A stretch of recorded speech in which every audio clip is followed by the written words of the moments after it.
Wolverine, Cyclops, Storm, and Jean Grey are fighting for their life in a war zone. After Wolverine beheads a robotic sentinel, the scattered debris, robots, and flying jets all change their shapes and turn back into a huge hall with metallic walls. Sound familiar? Well, what I'm talking about is the iconic scene from X-Men: The Last Stand, where the Danger Room was featured for the first time ever on the big screen. And today, we're going to talk about this crazy, shape-shifting classroom for the X-Men mutants. So let's dive in. It all started in 1963, when Stan Lee and Jack Kirby were creating the most legendary Marvel comics, the X-Men. They came up with this insane idea of debuting a training room for the young mutant students of Professor X, the founder of the X-Men. So let's start with what exactly the Danger Room is. As I said, it's basically a training facility created by Charles Xavier, aka Professor X, to train the mutants of his X-Men. At the time of its conception, it was a less harmful training setup filled with traps, collapsing walls, machine guns, and flamethrowers. The only purpose of this room was to train these young mutant students to increase their power and hone their abilities for them to easily fight against their enemies. At the very beginning, the Danger Room was a safe space for the amateur mutants who were trained to become superheroes and the protectors of the world. Over time, and with evolving technologies and upgrades, the Danger Room has been reshaped and modified multiple times. The professor's ideology was to create an institute for the students where they not only learn how to fight, but also be masters of their skills. That's why the Danger Room has always been central to the mutant training and an important element in the X-Men lore. Before we go into our explanation, we have a very small request. If you like our content, please support us by subscribing to our channel.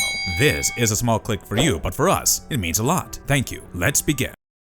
Origin story and publication history. The Danger Room was first mentioned in the first issue of X-Men in September 1963, and later in the same year, in November, it first appeared in the pages of the comic book. Jack Kirby is the mastermind behind it, and Stan Lee was more than happy to receive this idea. According to Lee, it's always cool to kickstart the story with an action sequence. In the very beginning, it wasn't as holographic as we see in the animated series or movies today. It was merely a training room where the first ever X-Men team learned how to overcome the pit traps and the huge blocks of metal. In the late 1970s, the Uncanny X-Men introduced us to the new gang of X-Men, with Wolverine losing his cool over the upgraded version of the Danger Room that constantly posed as a challenge on their way. Later in the 80s, an alien empire called the Shi'ar brought advanced holographic simulators that modernized the room and its entire technology.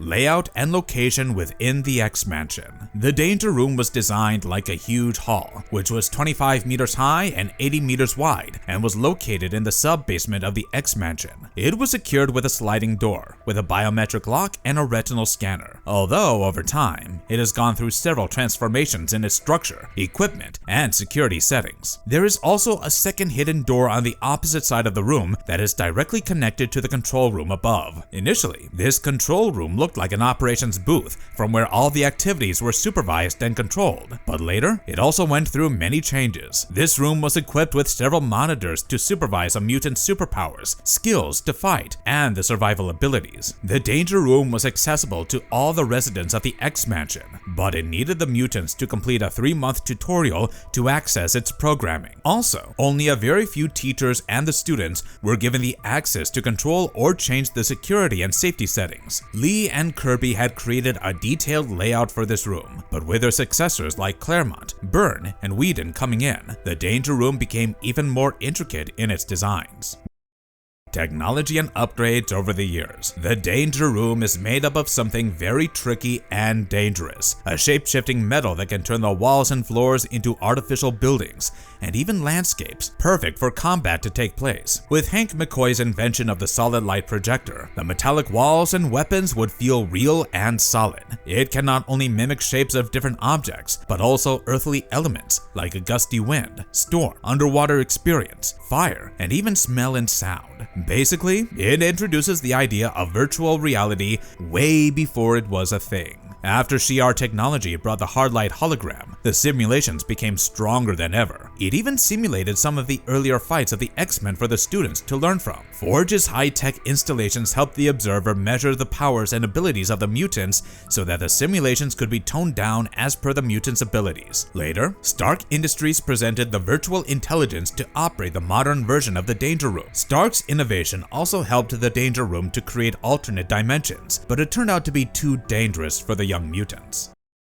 Holograms, simulations, and real-world perils. However, these young mutants have sometimes invited danger all by themselves. After the Shi'ar technology contributions to the Danger Room, the simulations became even more advanced and high-powered, making it too dangerous for the students. Due to the solid light constructs, sometimes the simulated environments are too real to deal with. For example, once, Storm had a near-death experience when a simulated flood was almost drowning her, but in the end, Cyclops came to save her. The supervillains also had laid their eyes on the Danger Room and tried to mess with it many times. Many damages were done by the villains, especially Magneto and Sabretooth, who once messed with its safety protocols. Thus, the firing devices became lethal weapons that could almost kill the X-Men. The Shi'ar technology's advanced holograms and the AI had already given the room a self-awareness of its own. Over time, the consciousness developed after enduring so much damage and repairs, so all of these actually helped the Danger Room get its own villain arc.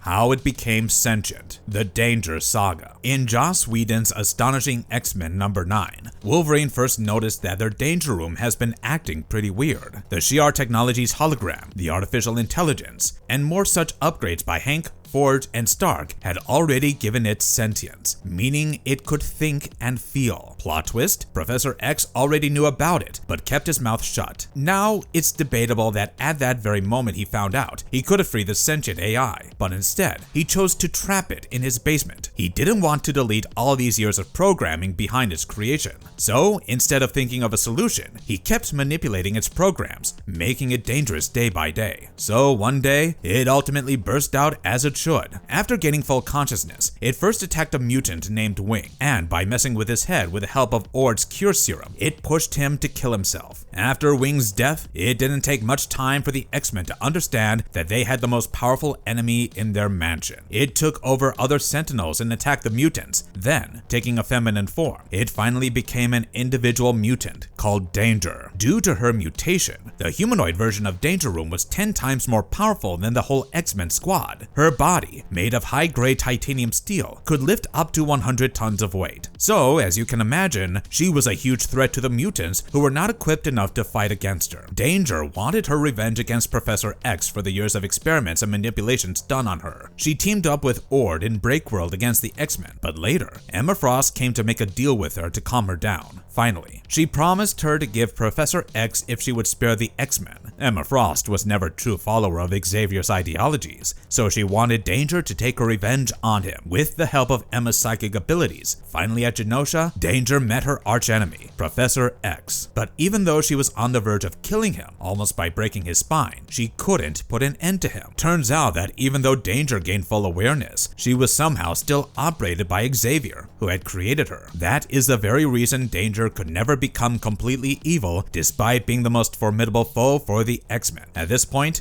Xavier, guilty of his decision to enslave her, had already accepted his fate, but Danger spared his life and went on to live as an independent life for herself. Later, in the following comics, Danger sometimes teamed up with the X-Men and even helped Rogue gain her psychic powers. She later expressed her guilt for killing Wing while working as a warden in Utopia, the prison for the mutants. There she was attacked by Armor, but she didn't harm him at all. But unfortunately, she was exiled from Krakoa because apparently nobody trusts an AI. Even though she was called a mutant, she never belonged to mutant kind. The Danger Room turning into an individual has given the story an ultimate punch. It deals with the themes of oppression, while also pointing out the hypocrisy existing in heroic figures like Xavier. While Xavier worked all his life to protect the mutants and give them a life worth living, he enslaved and messed with a sentient machine. The Danger Room, taking the form of a feminine figure, subtly places a commentary on what it's like being a woman in society, tortured and misunderstood. So what seems to be a comic storyline with a machine becoming alive becomes much more than just that, as it gives a sharp critique on the fact that strong people have always oppressed the weak for their own benefit.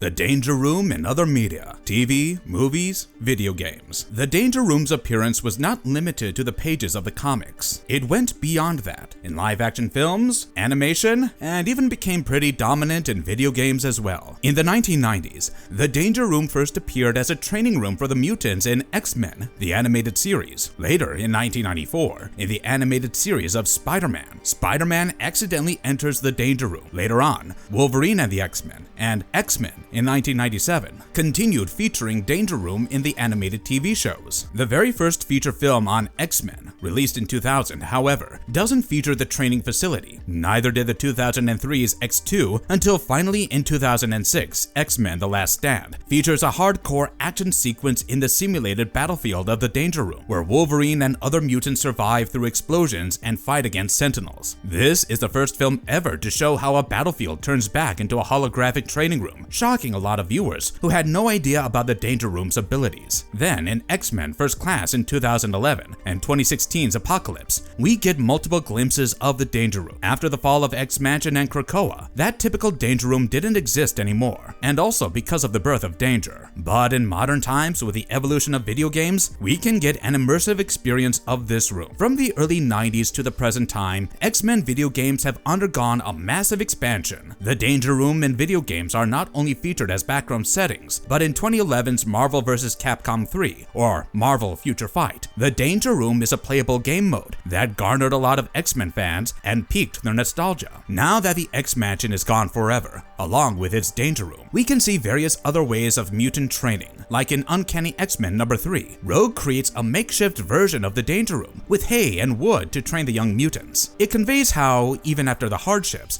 they're not ready to hit rock bottom yet. After almost 30 years of Age of Apocalypse, now X-Men is once again launching 16 comics this year. But we don't know if we can see the classic Danger Room style training sequences anymore.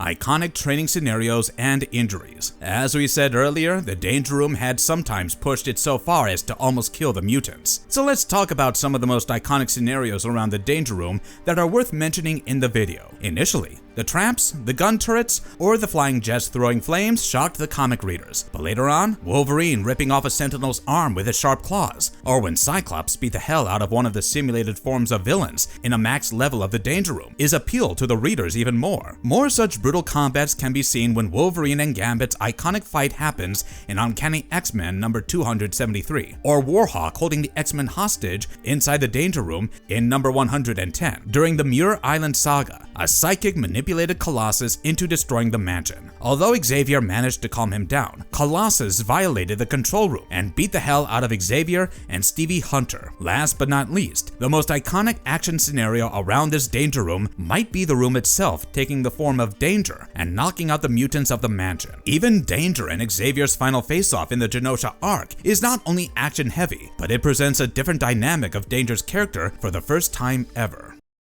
The ethics and philosophy of simulated danger. Xavier created the Danger Room solely for turning mutants into soldiers so that they can fight the cruel world and fight against evil. But in that pursuit, he forgot how the extreme training can take a toll on the young mutants' minds. His philosophy or rationale behind this extreme training was nothing but a solution to the danger and chaos out there. He wanted to create a safe space for the mutants where they could be exposed to some of the most dangerous situations in an artificial form. So when they're out in the world, they can fight against the real threats. But his philosophy was widely criticized in the mutant world. Some said that the Danger Room lacked the upgraded safety protocols, while some said that it was intentional because Xavier was not just teaching students, but creating his own army. In fact, Colossus, Wing, or Shadowcat are some of the examples of the fatal consequences of extreme training. While Wing lost his life, Shadowcat developed PTSD due to the destructive environments she was exposed to. Xavier completely hid the fact of Danger Room's sentience from the X-Men members, which led to huge trust issues between the team. Not only Emma Frost, but the entire squad judged Xavier's actions that led to such fatal consequences. Therefore,